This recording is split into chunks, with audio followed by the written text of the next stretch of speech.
ಮೊನ್ನೆಯಷ್ಟೇ ಬೆಂಗಳೂರಿನಲ್ಲಿ ಒಬ್ಬ ಡಾಕ್ಟರ್ ಹೆಂಡತಿಗೆ ಅನಸ್ತೇಶಿಯಾ ಕೊಟ್ಟು ಮರ್ಡರ್ ಮಾಡಿ ತಪ್ಪಿಸಿಕೊಳ್ಳಲು ಯತ್ನಿಸಿ ಪೊಲೀಸರ ಅತಿಥಿಯಾಗಿದ್ದಾನೆ. ಈ ಪ್ರಕರಣ ಮಾಸುವ ಮುನ್ನವೇ ಮತ್ತೆ ಅದೇ ರೀತಿಯಾದಂತಹ ಪ್ರಕರಣ ಬೆಳಕಿಗೆ ಬಂದಿದೆ. ಹೆಂಡತಿ ಕರೆಂಟ್ ಶಾಕ್ನಿಂದ ಸತ್ತಿದ್ದಾಳೆ ಅಂತ ಬಿಂಬಿಸಿ ಕೊಲೆ ಮಾಡಿದ್ದ ಖದೀಮ ಈಗ ಪೊಲೀಸರ ಅತಿಥಿಯಾಗಿದ್ದಾನೆ. ಈ ಕುರಿತ ಕಂಪ್ಲೀಟ್ ಡೀಟೇಲ್ಸ್ ಇಲ್ಲಿದೆ, ನೀವೇ ನೋಡಿ.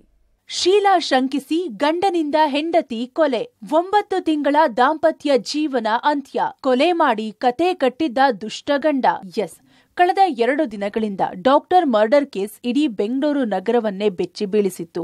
ಇದೀಗ ಅಂಥದ್ದೇ ಮತ್ತೊಂದು ಪ್ರಕರಣ ಬೆಂಗಳೂರಿನ ಹೊರವಲಯದ ಹೆಬ್ಬಗೋಡಿ ಪೊಲೀಸ್ ಠಾಣಾ ವ್ಯಾಪ್ತಿಯ ಶಿಕಾರಿಪಾಳ್ಯದಲ್ಲಿ ನಡೆದಿದೆ. ಹೆಂಡತಿಯ ಶೀಲಾ ಶಂಕಿಸಿ ಗಂಡ ಹೆಂಡತಿಯನ್ನ ಸಾಯಿಸಿ ಕರೆಂಟ್ ಶಾಕ್ನಿಂದ ಸಾವನ್ನಪ್ಪಿದ್ದಾಳೆ ಎಂದು ಕತೆ ಕಟ್ಟಿದ್ದನು. ಇದೀಗ ಗಂಡನ ಬಂಡವಾಳ ಬಯಲಾಗಿದೆ. ಎಸ್, ಪ್ರಶಾಂತ್ ಕುಮಾರ್ ಮತ್ತು ರೇಷ್ಮಾ ಕಳೆದ 9 ತಿಂಗಳ ಹಿಂದೆ ಇನ್ಸ್ಟಾಗ್ರಾಂನಲ್ಲಿ ಪರಿಚಯವಾಗಿ ಸ್ನೇಹ ಬೆಳೆದು ಮದುವೆಯಾಗಿದ್ರು. ಆದರೆ 9 ತಿಂಗಳೊಳಗೆ ಗಂಡ ಹೆಂಡತಿಯ ಮೇಲೆ ಸಂಶಯ ಮೂಡಿ ಹೆಂಡತಿಯನ್ನ ಕೊಲೆ ಮಾಡಿದ್ದಾನೆ. ಮೊದಲು ಹೆಂಡತಿಗೆ ಕರೆಂಟ್ ಹೊಡೆದಿದ್ರಿಂದ ಸಾವನ್ನಪ್ಪಿದಳು ಎಂದು ಎಲ್ಲರನ್ನೂ ನಂಬಿಸಿದ್ದನು. ಆದರೆ ಪೊಲೀಸರ ತನಿಖೆಯಿಂದ ಹೆಂಡತಿ ಕೊಲೆ ಬಗ್ಗೆ ಬಾಯ್ಬಿಟ್ಟಿದ್ದಾನೆ.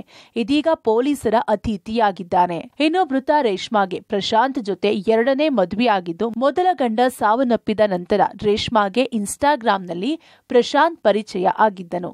ಆ ನಂತರ ಇಬ್ಬರು ಸಹ 9 ತಿಂಗಳ ಹಿಂದೆ ಮದುವೆಯಾಗಿದ್ರು.